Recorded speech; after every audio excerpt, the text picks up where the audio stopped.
Meus amigos, salve galera do canal do Medeiros. Preciso estar aqui nas horas das vitórias e também nos momentos difíceis, né? Nos momentos de derrota. Sejam muito bem-vindos, vamos falar sobre Botafogo. Botafogo perdeu pelo placar de 3-0 para o Atlético Paranaense e deu fim às suas chances de ir para a Libertadores de 2023. Botafogo já estava confirmado na Sul-Americana desde algumas vitórias atrás, né? Em algumas rodadas atrás, mas ainda sonhava com a vaga na Libertadores e começou a rodada em 8º lugar, dentro do famoso G8. Mas para isso o Botafogo precisava vencer o Atlético Paranaense, fazer o seu dever, né? Eu vinha falando sempre aqui ao longo da semana sobre ter vencido a batalha, mas faltava vencer a guerra, né? Venceu a primeira batalha, que era vencer o Atlético Mineiro e depois vencer o Santos, mas faltava vencer a guerra. Por que faltava vencer a guerra? Porque em algumas rodadas atrás o Botafogo não venceu do Cuiabá dentro de casa e estava vencendo o Fluminense por 2-0 até os 30 do segundo tempo e cedeu o empate para o Tricolor.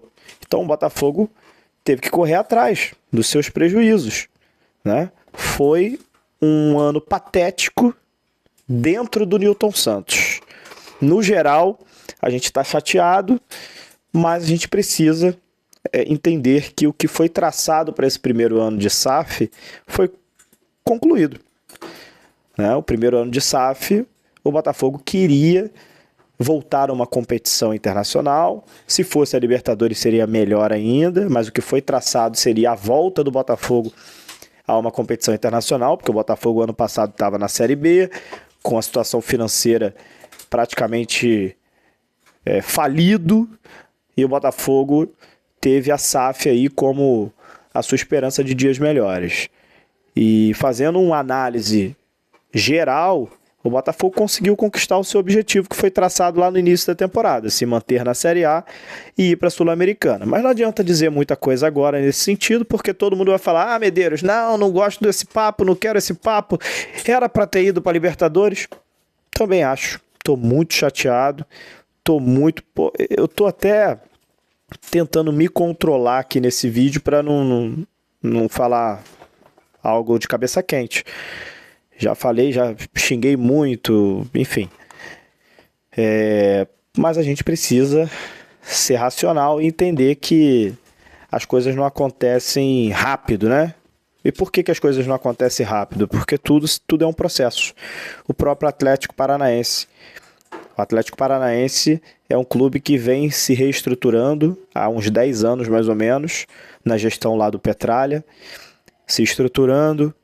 Tem um estádio de ponta, tem um centro de treinamento de ponta, tem um trabalho muito bem feito. E o Atlético Paranaense seguidamente vem indo a Libertadores. É a 6ª Libertadores que o Atlético Paranaense está indo nos últimos 10 anos. Não é por acaso. O Atlético Paranaense acabou de ser vice-campeão da Libertadores esse ano. O Atlético Paranaense ganhou duas Copas do Brasil nos últimos anos. O Atlético Paranaense ganhou uma Copa Sul-Americana nos últimos anos. Então, assim, o Atlético Paranaense ele vem mostrando ao futebol brasileiro que com trabalho contínuo e um trabalho de médio e longo prazo as coisas vão acontecer. E que isso sirva de exemplo para o Botafogo. O Botafogo está no primeiro ano da SAF. Se fosse para a Libertadores, e dava para ter ido, se o Botafogo não fosse tão ruim dentro de casa, e eu acho que o Botafogo não perdeu a vaga hoje, o Botafogo perdeu a vaga quando perdeu para o Cuiabá. Vou repetir, eu acho que o Botafogo perdeu a vaga quando perdeu para o Cuiabá em casa, 2-0, ou então quando estava ganhando o Fluminense por 2-0, e cedeu o empate em 5 minutos, deixou o Matheus Martins fazer o que quiser com a zaga. Enfim, não foi hoje. Hoje foi uma vergonha também, né? Por que foi uma vergonha? Placar de 3-0 para mim é uma vergonha. O terceiro gol que o Botafogo toma foi um gol de pelada. Então eu esperava que hoje pelo menos o Botafogo competisse, disputasse o jogo. Mas o Botafogo não soube disputar o jogo. O Botafogo jogou os primeiros 20 minutos de partida e depois acabou em campo. Depois do primeiro gol que sofreu, o Botafogo ainda perdeu totalmente o psicológico, ficou nervoso, começou a errar passe de 2 metros, enfim. não soube lidar com esse grande jogo, né? E o John Textor fez um tweet enaltecendo a temporada, falando que os objetivos foram concluídos, que, enfim, fez um papel de líder, né? Um papel de gestor, né? Tentando levantar a moral dos atletas, mas internamente, que é onde as coisas funcionam, porque para todo mundo ele precisa falar isso, como papel de gestor, liderança, ele precisa falar o que ele falou. Agora, internamente, a partir de amanhã, o Botafogo, com o John Textor, com o André Mazzucco, com toda a diretoria, tem que continuar o trabalho visando 2023, um trabalho de fortalecimento desse elenco do Botafogo, que começou dentro desse ano de 2022, o segundo turno do Botafogo, pós-chegada do Tiquinho Soares, né? Um segundo turno onde o Botafogo foi muito bem, teve um aproveitamento de disputa de título no segundo turno, principalmente depois que chegou o Tiquinho Soares, começou a qualificar o elenco. O Botafogo começou esse fortalecimento dentro de 2022. Se a gente pega o time que iniciou o Campeonato Brasileiro do Botafogo lá no primeiro turno e compara com esse time que terminou hoje, a gente vê muita diferença dentro de campo em relação à qualidade.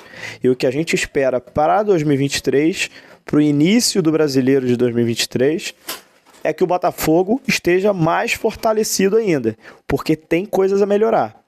Tem muita coisa a melhorar. Apesar de ter fortalecido o elenco, eu acho que tem muita coisa a melhorar. E eu digo para vocês sem problema nenhum aqui. Acho que o Botafogo deve reforçar as suas laterais. O Botafogo está com problemas na sua lateral direita. O Rafael não consegue jogar.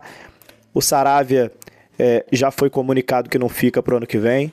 O Daniel Borges, infelizmente, é um jogador que não pode estar no Botafogo. Principalmente o Botafogo pensando alto como está pensando.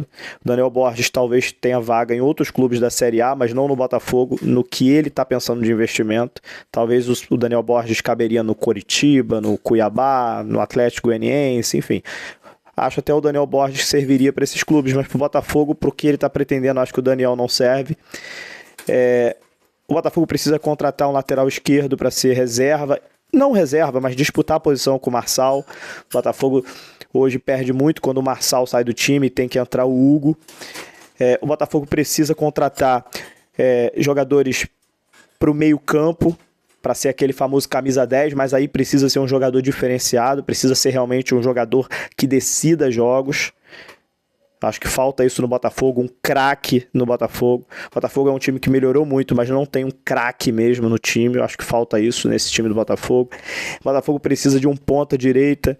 O Júnior Santos não pode ser encarado como o titular da posição para 2023. É um jogador que se doa em campo, é um jogador que tem força física, mas é um jogador que não dá para contar como titular, né?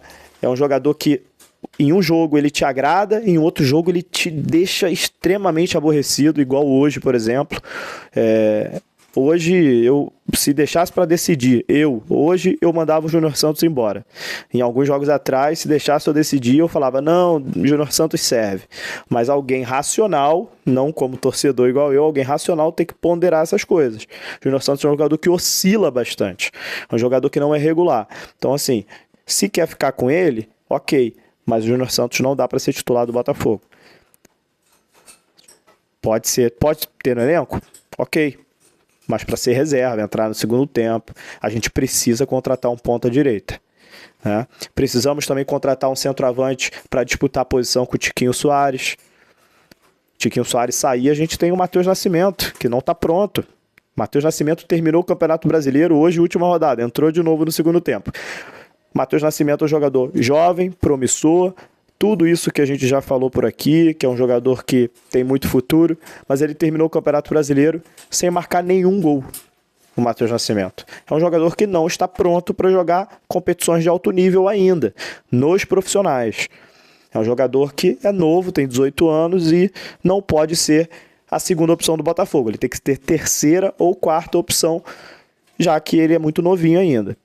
Então o Botafogo tem aí que fazer para o ano que vem mais 6 contratações, e contratações para ser titular, contratações de impacto, contratações em que o Botafogo vai ter que ir ao mercado tirar destaques de outros times, jogadores vindo da Europa ou destaques desse Campeonato Brasileiro de outros times aí, né? Por exemplo, Pedro Raul aí do Goiás, né? Por que não? Já pegou o Marlon Freitas do Atlético Goianiense, que é um destaque do Atlético Goianiense, vai vir para somar no ano que vem na volância, né? O Botafogo vai ter que agora fazer esse trabalho de tentar pegar alguns destaques desse Campeonato Brasileiro e também olhar lá a Europa, lá alguns brasileiros que estão na Europa, olhar o mercado sul-americano, aqui na Argentina, no Uruguai, para ver se tem algum destaque também para trazer, mas o Botafogo precisa urgentemente continuar o seu trabalho de fortalecimento desse elenco.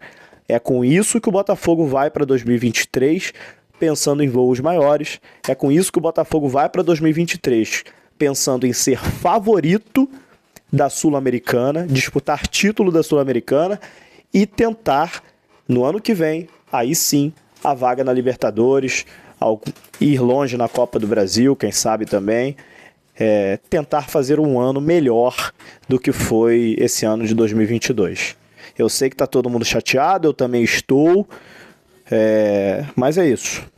Vamos bola para frente e vamos conversando aí, já que terminou a temporada 2022, agora começa aí o mercado das transferências, mercado da bola.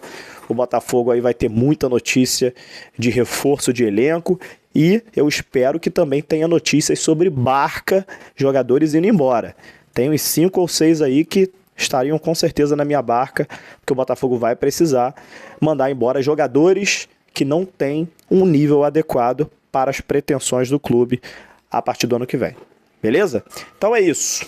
Todo mundo chateado, não tem muito o que ficar também falando mais do que isso. Mas desejo uma boa noite para vocês, né, na medida do possível, e até a próxima.